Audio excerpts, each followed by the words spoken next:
Hello, children. Hope you're all doing good. So, welcome back to our English class. So far, we have completed the poem Any Woman and we have taken down the critical appreciation of the poem. In addition, we have also seen the poem The Toys that is to be compared with Any Woman. Okay. So today I am going to give you some really important questions based on the poem Any Woman. അപ്പോൾ നമ്മൾ any woman എന്ന poem complete ചെയ്യുകയും പിന്നെ അതിൻ്റെ critical appreciation ആസ്വാദനക്കുറിപ്പ് എഴുതുകയും ചെയ്തു. പിന്നെ the toys എന്ന് പറഞ്ഞ പോയവും നമ്മൾ കണ്ടു. ഇനി ഇതിനകത്ത് വളരെ ഇമ്പോർട്ടൻ്റ് ആയിട്ട് നമ്മൾ ശ്രദ്ധിക്കേണ്ട ഒന്ന് രണ്ട് ക്വസ്റ്റ്യൻസ് ആണ് പറഞ്ഞു തരാൻ പോകുന്നത്.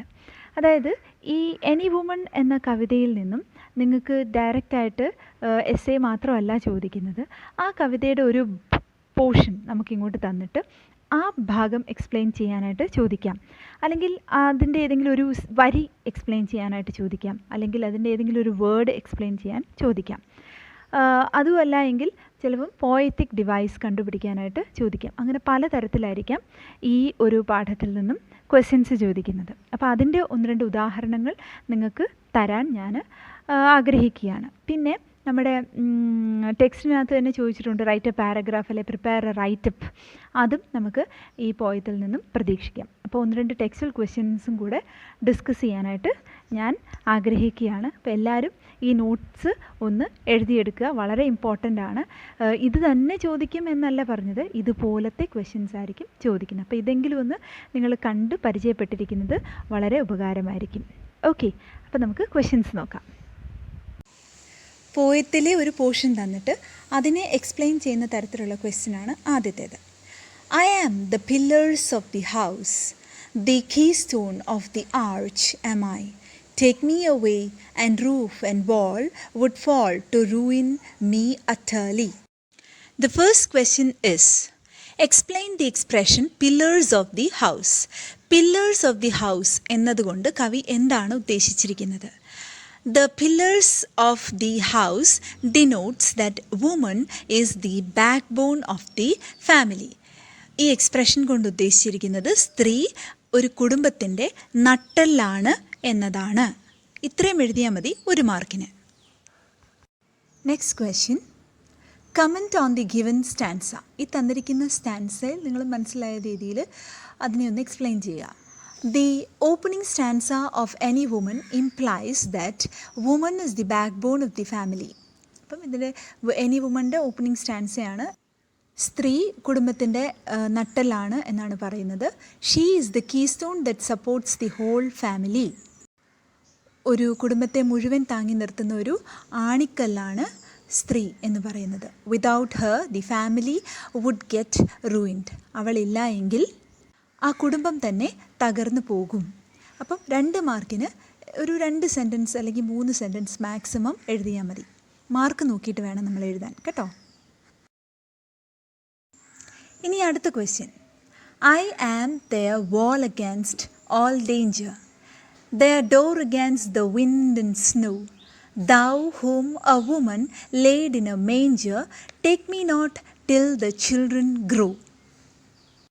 ഇതിൽ നിന്നുള്ള question, identify the figure of speech employed in these lines. ഈ വരികളിൽ എംപ്ലോയ് ചെയ്തിരിക്കുന്ന ഫിഗർ ഓഫ് സ്പീച്ച്, അതായത് പോയറ്റിക് ഡിവൈസ് ഏതാണ്? മെറ്റാഫർ. കവിത എക്സ്പ്ലെയിൻ ചെയ്തപ്പോൾ അതൊക്കെ പറഞ്ഞിട്ടുണ്ട്. മറന്നുപോയെങ്കിൽ ഒന്നുകൂടി ആ വീഡിയോ പോയി കണ്ടാൽ മതി, കേട്ടോ. So next question, what is the symbolic significance of wind and snow? കാറ്റും മഞ്ഞും എന്തിൻ്റെ പ്രതീകമാണ് എന്നാണ് ചോദിച്ചേക്കുന്നത്. ഒരു മാർക്കിനാണ് ഉത്തരം. Wind and snow signify the problems that a family faces. കാറ്റും മഞ്ഞും എന്ന് പറയുന്നത് ഒരു കുടുംബം നേരിടുന്ന പ്രശ്നങ്ങളുടെ പ്രതീകമാണ്. മനസ്സിലായോ? ഒരു മാർക്കിന് ജസ്റ്റ് കാര്യം മാത്രം എഴുതിയാൽ മതി. Next, explain in your own words the concluding line of the poem. 2 മാർക്കിനാണ്. ഈ കവിതയുടെ അവസാനത്തെ ആ വരി ഒന്ന് എക്സ്പ്ലെയിൻ ചെയ്യുക.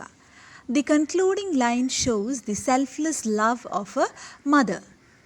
കവിതയുടെ അവസാനത്തെ വരി ഒരമ്മയുടെ നിസ്വാർത്ഥമായ സ്നേഹത്തെ സൂചിപ്പിക്കുന്നു. The mother is requesting Jesus Christ to spare her life till her children grow. അമ്മ ജീസസ് ക്രൈസ്റ്റിനോട് അപേക്ഷിക്കുകയാണ്, മക്കൾ വളർന്ന് വലുതാകുന്നിടം വരെയെങ്കിലും അമ്മയെ അങ്ങോട്ട് വിളിക്കരുതേ, അമ്മയുടെ ജീവൻ എടുക്കരുതേ എന്നാണ് അപേക്ഷിക്കുന്നത്. 2 മാർക്കിനാണ്, ഇത്ര എഴുതിയാൽ മതി. ഇനി അടുത്ത ക്വസ്റ്റ്യൻ.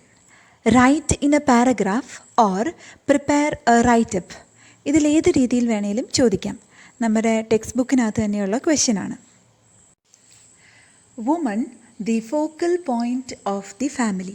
സ്ത്രീ എന്ന് പറയുന്നത് കുടുംബത്തിൻ്റെ കേന്ദ്ര ബിന്ദുവാണ്. ഇതാണ് ചോദ്യം. ഉത്തരം family is centred around the mother. കുടുംബം എന്ന് പറയുന്നത് അമ്മയെ കേന്ദ്രീകരിച്ചാണ് ഉള്ളത്. She has several rules. അമ്മയ്ക്ക് ഒരുപാട് റൂളുകളുണ്ട്. ഒരുപാട് അമ്മയായും മകളായും ഭാര്യയായും സഹോദരിയായും അങ്ങനെ ഒരുപാട് റൂൾസ് ഉണ്ട്. She cooks food for the family and does all the house hold works. കുടുംബത്തിലെ എല്ലാവർക്കും വേണ്ടി ആഹാരം പാകം ചെയ്യുന്നു, അതുപോലെ തന്നെ വീട്ടിലെ എല്ലാ ജോലികളും ചെയ്യുന്നു. Mother spreads the light of love. സ്നേഹത്തിൻ്റെ വെളിച്ചം പരത്തുന്നു അമ്മ. Children learn the lessons of love, unity, patience and tolerance from their mother.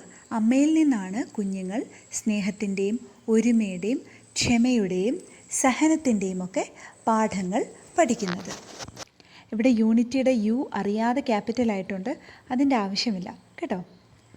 Then mother holds the family in a sacred ring, and because of this knot of love, no child gets spoiled. അമ്മ കുടുംബത്തിലെ എല്ലാവരെയും, പ്രത്യേകിച്ച് കുഞ്ഞുങ്ങളെ, ഒരു Sacred ring, അതായത് ഒരു വിശുദ്ധമായ വളയം, ഒരു സ്നേഹവലയത്തിൽ ഇങ്ങനെ കെട്ടി നിർത്തിയിരിക്കുകയാണ്. ഈ ഒരു സ്നേഹ കുരുക്കുകൊണ്ട്, നോട്ട് ഓഫ് ലവ് എന്ന് പറഞ്ഞാൽ സ്നേഹത്തിൻ്റെ കുരുക്ക്, അതുകൊണ്ട് ഒരു കുട്ടി പോലും വഴി തെറ്റി പോകില്ല. Mother safe guards Har children from all evils. അമ്മ കുഞ്ഞുങ്ങളെ എല്ലാ തിന്മകളിൽ നിന്നും സംരക്ഷിക്കുന്നു. In short, we can say that woman is the focal point of the family. ഇതിൻ്റെയൊക്കെ രത്ന ചുരുക്കമായിട്ട് നമുക്ക് പറയാം, സ്ത്രീ എന്ന് പറയുന്നത് ഒരു കുടുംബത്തിൻ്റെ കേന്ദ്ര ബിന്ദു തന്നെയാണ്. ഓക്കെ, അപ്പോൾ അടുത്ത ചോദ്യം. The qualities a woman needs to face the challenges of life. ജീവിതത്തിൻ്റെ വെല്ലുവിളികളെ നേരിടാനായിട്ട് സ്ത്രീകൾക്ക് എന്തൊക്കെ ഗുണങ്ങളാണ് വേണ്ടത്? 5 മാർക്കിൻ്റെ ക്വസ്റ്റ്യനാണ്. Women need to face several challenges at every stage of their life. ജീവിതത്തിൻ്റെ എല്ലാ ഘട്ടങ്ങളിലും ഒരുപാട് വെല്ലുവിളികൾ നേരിടേണ്ടവരാണ് സ്ത്രീകൾ. They have to be strong and bold enough to face the harsh situations of life. ജീവിതത്തിലെ കഠിനമായ അവസ്ഥകളെ നേരിടാനായിട്ട് സ്ത്രീകൾ കുറച്ചുകൂടി ശക്തരാകുകയും ധൈര്യശാലികളാകുകയും ചെയ്യണം. Women should be fearless. നിർഭയരായിരിക്കണം, പേടിയില്ലാത്തവരായിരിക്കണം സ്ത്രീകൾ. Education is the basic tool that empowers women. സ്ത്രീകളെ ശാക്തീകരിക്കാനായിട്ട് ഉള്ള ബേസിക് ടൂൾ, ഏറ്റവും അടിസ്ഥാനമായ ഉപകരണം എന്ന് പറയുന്നത് വിദ്യാഭ്യാസം ആണ്. It helps women to be confident and self reliant. സ്ത്രീകളെ വിദ്യാഭ്യാസം ആത്മവിശ്വാസമുള്ളവരാക്കി മാറ്റുന്നു, അതുപോലെ തന്നെ അവരെ സ്വയം പര്യാപ്തരാക്കുന്നു. Women should have the courage to raise their voice against injustice. അനീതിക്കെതിരെ ശബ്ദം ഉയർത്താനുള്ള ധൈര്യമുള്ളവരായിരിക്കണം സ്ത്രീകൾ. Emotionally women are strong. Emotional, വികാരപരമായിട്ട് സ്ത്രീകൾ കുറച്ചുകൂടി ശക്തരാണ്. Their decision making ability supports the family in crisis.